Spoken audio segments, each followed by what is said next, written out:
નમસ્કાર મિત્રો, કાલે તારીખ 25/2/2022 ધોરણ 7 સામાયિક મૂલ્યાંકન કસોટી હિન્દી વિષયની જે લેવાવાણી છે તેનું સચોટ અને 100% સાચું સોલ્યુશન આપણે આ વિડીયોમાં જોઈશું।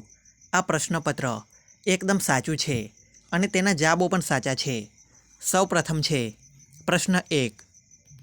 આ પ્રશ્નપત્ર 7મા ધોરણનું છે, વિષય છે હિન્દી। પ્રથમ પ્રશ્ન છે, मनुष्य यदि हिम्मत से काम ले तो क्या हो सकता है। तो आपने प्रथम प्रश्नનો જવાબ જોઈએ। પ્રથમ પ્રશ્નનો જવાબ અહીં સ્ક્રીન પર આપેલ છે। મનુષ્ય यदि हिम्मत से काम ले तो क्या हो सकता है। उत्तर અહીં આપેલો છે। मनुष्य यदि हिम्मत से काम ले तो धरती पर पापों को बढ़ने से रोका जा सकता है। यदि दुनिया में बढ़ने वाली पशुता कम हो सकती है। इस प्रकार मनुष्य यदि हिम्मत करे तो दुनिया को बदला जा सकता है। आ 100% साचું प्रश्नपत्र है। वीडियो ने सब्सक्राइब जरूर थी करजो, जेना कारणे आगळना सॉल्यूशन पण जोई शकाय। त्याबाद आए छे बीजो प्रश्न। आप अपने माता पिता की कैसी संतान बनना चाहोगे। तो बीजा प्रश्ननो जवाब जोईए। बीजा प्रश्ननो जवाब અહીં આપવામાં આવેલો છે। ચેનલને હજુ સુધી સબસ્ક્રાઇબ ન કરી હોય તો સબસ્ક્રાઇબ કરી લેજો, જેના કારણે કોઈ પણ નવા વિડીયોની નોટિફિકેશન સૌથી ઝડપી મળશે। અહીં પ્રશ્ન जवाब છે, मैं अपने माता पिता की अच्छी संतान बनना चाहता हूँ। मैं हमेशा अपने माता पिता का आदर करूँगा और वृद्धावस्था में उनका सहारा बनूँगा। मैं अपने माता पिता की पूरी बात मानूँगा और उनका नाम रोशन करूँगा। तो અહીં સાચો જવાબ આપવામાં આવેલો છે। વિડીયો સ્કીપ કરીને આ જવાબ તમે લખી શકો છો। ત્યારબાદ પ્રશ્નપત્રમાં આગળ વધીએ તો બીજો પ્રશ્ન આવે છે, निम्नलिखित शब्दों को उचित क्रम में रखकर अर्थपूर्ण वाक्य बनाकर लिखिए। तो आपने तेना साचा जवाबो જોઈએ। एक છે कसरत, शारीरिक करनी, स्वास्थ्य चाहिए के लिए। त्यारबाद बीजो છે ત્રીજો, ચોથો ને પાંચમો। तो आपने પાંચે પ્રશ્નોના એક સાથે જવાબ જોઈએ। અહીં પાંચે પ્રશ્નોના એક સાથે જવાબ આપવામાં આવેલા છે। પ્રથમનો જવાબ છે, શારીરિક સ્વાસ્થ્ય के लिए कसरत करनी चाहिए। त्यारबाद बीजो जवाब, लड़का अच्छी तरकारी बाजार से लाया। तीजो जवाब, किसी भी जानवर को मारना अनुचित है। चौथो जवाब, बाजार में लाल फूल मिलते हैं। पांचमो जवाब, वेदांत पढ़ने में काफ़ी तेज है। तो आ हता तेना साचा जवाबो। आपणे बीजा प्रश्नना जवाबो जोया। तेना प्रश्नो तमे विडियो स्कीप करीने वांची शको छो। त्याबाद आपणे प्रश्नपत्रमां आगळ वधीए। तो आगळ आवे छे त्रीजो प्रश्न, निम्नलिखित परिच्छेद का मातृभाषा में अनुवाद कीजिए। तो आपने फकरो જોઈએ। तो અહીં ફકરો સ્ક્રીન પર આપેલ છે। વિડીયો સ્કીપ કરીને આ સંપૂર્ણ ફકરો તમે વાંચી શકો છો। मेरे पिता आपकी सेना में सिपाही थे। उन्होंने देश की रक्षा के लिए अपने प्राण न्योछावर कर दिए। आज उनको मरे हुए 2 वर्ष हो गए। तो विડીયો સ્કીપ કરીને આ સંપૂર્ણ ફકરો તમે વાંચી શકો છો। આપણે તેનો જવાબ જોઈએ। આ જે ત્રીજો પ્રશ્ન હતો તેનો આપણે જવાબ જોઈએ। આપણો ત્રીજો પ્રશ્ન હતો તેનો જવાબ અહીં આપવામાં આવેલો છે। મારા પિતા તમારી સેનામાં સૈનિક હતા। તેમણે દેશની રક્ષા માટે પોતાનો જીવ આપી દીધો। આજે તેમના મૃત્યુને 2 વર્ષ થઈ ગયા છે। અત્યારે ઘરમાં 2 જ લોકો રહે છે, હું અને મારી માતા। આજે 3 મહિનાથી અમને બંનેને પૂરતું ભોજન મળવું દુર્લભ બની ગયું છે। આ દુનિયામાં માણસ બધું સહન કરી શકે છે, પરંતુ પેટની ભૂખ સહન કરી શકતો નથી। હું આ વિચારમાં બેઠો હતો કે એક સૈનિક આવ્યો અને મને કહ્યું કે જો તમે શિવાજીને મારી નાખે તો હું તમને પૈસા આપીશ। મહારાજ, આ લોભમાં પડીને હું તમને મારવા આવ્યો છું, પરંતુ તે જ સમયે તમારી આંખો ખુલી ગઈ। તો આ હતો તેનો સંપૂર્ણ જવાબ।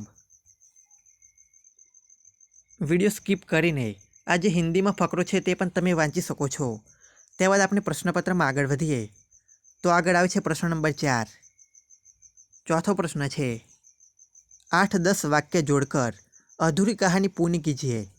तो पालमपुर नामक एक गांव था। उस गांव के पास एक जंगल था। एक दिन गांव में बच्चे खेल रहे थे और बड़े अपना काम कर रहे थे। तभी जंगल में से एक शेर गांव में आ पहुंचा। तो आपने संपूर्ण कहानी જોઈએ। અહીં જે આપની कहानी હતી તેનો जवाब આપવામાં आवेलो છે। बच्चे क्रिकेट मैच खेल रहे थे।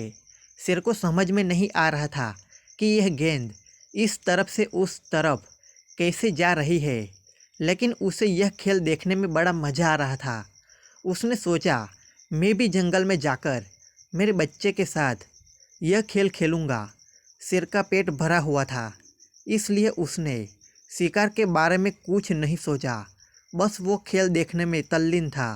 अचानक बच्चों ने शेर को देखा और वे घबरा कर अपने माता पिता के पास भाग गए।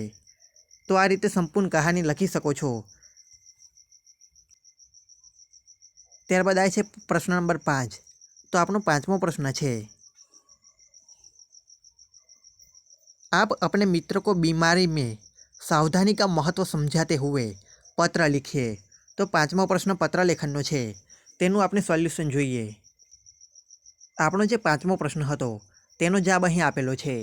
गोकुलधाम सोसायटी मोरबी 363642, तारीख है 25/2/2022।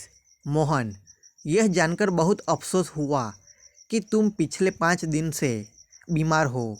मैं तुम्हें इस पत्र में बीमारी में तुम्हें क्या क्या सावधानी रखनी है उसी के बारे में लिखता हूँ। बीमारी में सावधानी रखना बहुत ही आवश्यक है। तुम्हें सबसे पहले अपने भोजन पर ध्यान देना पड़ेगा। तुम्हें घर का बनाया हुआ सादा भोजन और फल खाने चाहिए। तुम्हें अपना बिस्तर, कपड़े सब साफ सुथरा रखना पड़ेगा।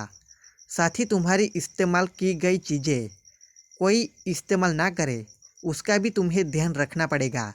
छोटे बच्चों को अपने से दूर रखना, उबला हुआ पानी पीना और समय पर दवाइयाँ लेते रहना है। भगवान से यही प्रार्थना है कि तुम जल्द से जल्द ठीक हो जाओगे। तुम्हारा प्रिय मित्र राम। तो आ रीते पत्र लेखनનું સોલ્યુશન આપવામાં આવેલું છે। હવે આપણે ફરી એકવાર સંપૂર્ણ પ્રશ્નપત્ર જોઈ લઈએ। તો આ પ્રશ્નપત્ર હતું ધોરણ 7, વિષય છે હિન્દી, સામયિક મૂલ્યાંકન કસોટી, તારીખ 25/2/2022, કુલ ગુણ છે 25, સમય 1 કલાક। અહીં પ્રશ્ન 1 લખેલો છે। प्रश्नों के उत्तर लिखिए। पहलो प्रश्न, मनुष्य यदि हिम्मत से काम ले तो क्या हो सकता है। तो आपने तेनो जवाब जोयो छे અને પ્રશ્નો પણ સ્ક્રીન પર તમે જોઈ શકો છો। ત્યારબાદ આવે છે પ્રશ્ન નંબર 2। તો બીજો પ્રશ્ન અહીં જોઈ શકાય છે। ત્યારબાદ છે શબ્દો કે क्रम में रखकर अर्थपूर्ण वाक्य बनाकर लिखिए। तो અહીં દરેક વાક્ય જોઈ શકાય છે। વિડીયો સ્કીપ કરીને આ સંપૂર્ણ વાક્યો તમે વાંચી શકો છો।